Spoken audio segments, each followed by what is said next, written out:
Have you gone through a big life transition and you're wondering what's next for you? What's on the other side of that transition? Today, I have a 5-part framework that will help you uncover and find out what's next for you on the other side of some kind of a big life transition. Maybe you've gone through a divorce or a job change. Maybe you've retired. Maybe you're in that empty nest phase and something has changed that causes your life to be different in the way it looks, or maybe your time and the way that you're spending your time has drastically changed and you're looking for something new. This 5-part framework is going to help you figure that out, but I do want to say this is just one tool that you can use. So it's not the only way to figure this out. It may not even be the only tool that you want to employ as you're figuring out what's next, but I really like this framework for uncovering what's next for us. So I'm calling this the Good Life Framework, and that is because this idea originates with Jonathan Fields from the Good Life Project podcast, and I've edited his framework just a little bit, and he calls his the 2x20 project. We'll get into why that is. I like the Good Life Project because the whole goal of this is to find a good life on the other side of transition or as you're moving through a transition. Okay, the first step of the 5-part framework is to come up with 3 guiding words that define the kind of life that you want to have. Now, these words may pop into your mind quickly. The words for me did, but you may need to ponder it a bit as well. Now, Jonathan Fields said that his 3 words are simplicity, significance, and joy. The 3 words that immediately popped in my mind for my life and what I want are fuller, richer, deeper. Like I said, you may have 3 words immediately pop into your mind for what you want. You may need to ponder it a little bit. But for me, fuller, richer, deeper really describes what I'm going for in my life. So fuller, because I feel like now that my kids are grown, my business doesn't require quite as much of me. I find that I have a lot of free time and I spend a lot of time alone. So I'm looking for a more full life. I want to fill it a little bit more with things. Richer, I don't mean richer by monetary sake. I mean more like how you would describe a fine coffee or a fine chocolate, where it has a lot of different flavor notes that are playing with each other. I want my life to have a lot of different rich notes that are playing together that really bring kind of a rich life together. And then deeper. I want to have deeper connections with people, with my family, with friends. I want to learn deeply, to experience things deeply. I want deeper spiritual connection. So those 3 words of fuller, richer, deeper really get at what I hope to build in my life. That's kind of like the overall vision that I have for it. And like I said, your 3 words are going to be different. Jonathan Fields' words are very different from mine. But I think having these guiding words can really help us as we aim towards something new. Now, don't get hung up on committing to these words forever. You may tweak and change them as you go, and that's okay. But I do think that kind of having this vision with these 3 words can really help us as we're discovering what's new. Okay, step 2, now that we've got our 3 words, is to ask ourselves, what can I learn, do, or build that will center my life around these 3 words? Or in my case, that will center my life around fuller, richer, deeper. For you, whatever those 3 words are for you. What can we learn, do, or build to center our life around that? I really like this idea. Like I said, Jonathan Fields he calls his the 2x20 project. So he has these time frames that he's set for himself. He's 58 years old, so he has 2 years until he turns 60, and he wants to spend the next 2 years with this framework experimenting to find what's next for his next 20 years, hence his 2x20 framework. That feels like too much for me. I don't like the idea of adding in those time constraints for myself.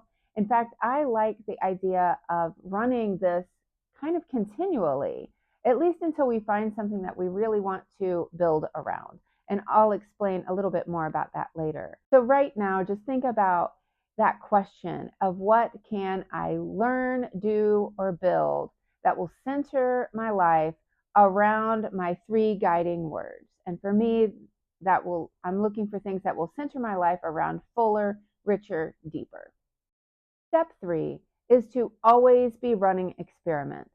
Now, this is something I've actually done in my life in the past. You've probably done this before yourself, but I didn't have the language or awareness about what I was doing.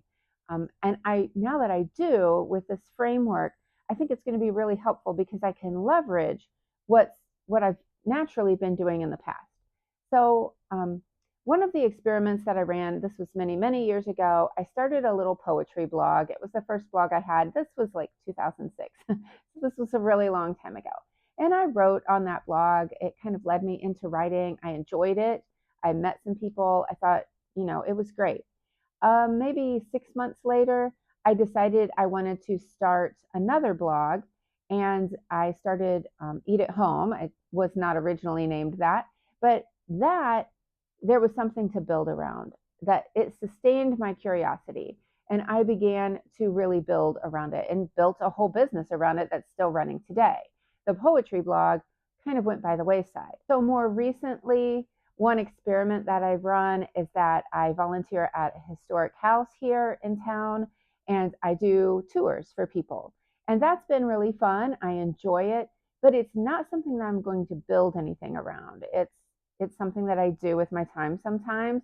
And like I said, it's enjoyable, but I'm not going to build anything around it.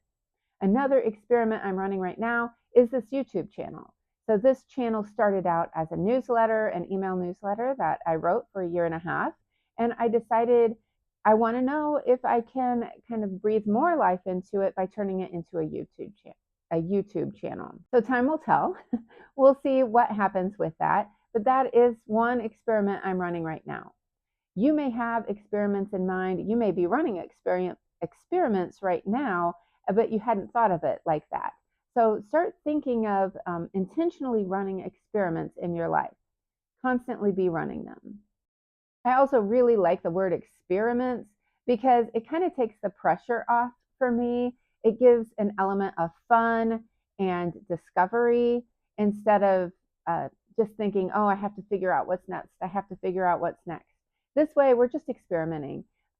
We're trying out new things, and we may discover some things and probably will discover things as we go along. All right, step 4 is that inaction is not an option. We do need to constantly be running experiments. So if we set one aside because it isn't a good fit, that's fine. That's part of this process, but we need to move on to the next then. You may have more than one experiment running at a time, depending on how deeply you get into those things. But inaction is not an option. Inaction is not going to get me to a fuller, richer, deeper life. Inaction will not get you to the life that's described by your 3 guiding words. We need to keep moving. We need to take action. So that's step number 4. Step 5 is to hold the space open. Hold that door open. Resist the urge to commit too early. Now, I think what this is about is you don't want to commit to like a full-time gig where you've made commitments to other people, and then that's going to really limit how many experiments you can run. A caveat, you may be needing a new job. You may need to go earn money and you're looking for a full-time job. That's a completely different thing. Go ahead and commit when you need to commit. I'm definitely not saying that.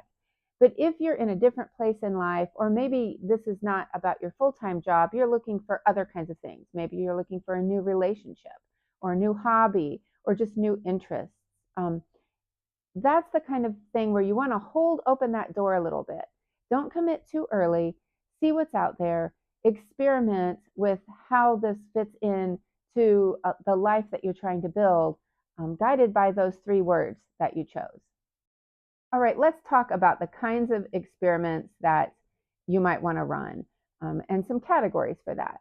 So Jonathan Fields in his Good Life Project podcast, that's kind of a mouthful, he talks about 3 life buckets: vitality, connection, and contribution. So experiments that would fit into the life bucket of vitality would be things around movement or exercise, the way you eat, maybe learning meditation skills or grounding or other personal growth skills that will set you up and um, maybe help you deal with some issues that you've had, anxiety or whatever that may be. Those can all fit into the vitality bucket. The connection bucket, of course, is about connecting with other people. So maybe you want to focus on really spending time with friends. Maybe you want to focus on making new friends. That's a big thing in life. As an adult, making friends is not as easy as it seems for some of us. So that may be a focus that you want to have. Um, Establishing some of those loose connections and those acquaintance connections. Maybe you want to become a regular in a coffee shop or a restaurant so that you kind of get to know the people there who work. Maybe you don't get to know them as close friends, but you can greet them. And um, there's just something nice about seeing the same people in our lives, even if it's just a loose connection. So the final bucket is the contribution bucket. And that would be where maybe you're giving back in some way. You're volunteering somewhere, maybe you teach something, maybe you're writing and putting it out into the world, maybe you've got a YouTube channel and you're putting information out, some kind of contribution, way that you're giving back and sharing with others. So think about these three buckets of vitality, connection, and contribution, and the kinds of experiments that maybe you can run in each of these. That might spur your ideas of the kinds of experiments you want to run so that you can center your life around your three guiding words. For me, those words, of course, are fuller, richer, deeper. So if you want to dive more into this topic, I recommend you look up Jonathan Field's podcast, The Good Life Project. And I think it's the September 9th episode. You'll find it. It's the 2x20 project that he calls it. I will be back here next week with another video. Thank you so much for joining me. If you like this content, subscribe and share. Leave me a comment down below to let me know what you think, what kinds of experiments come to mind, or maybe you're already running. I'd love to know. Thanks so much.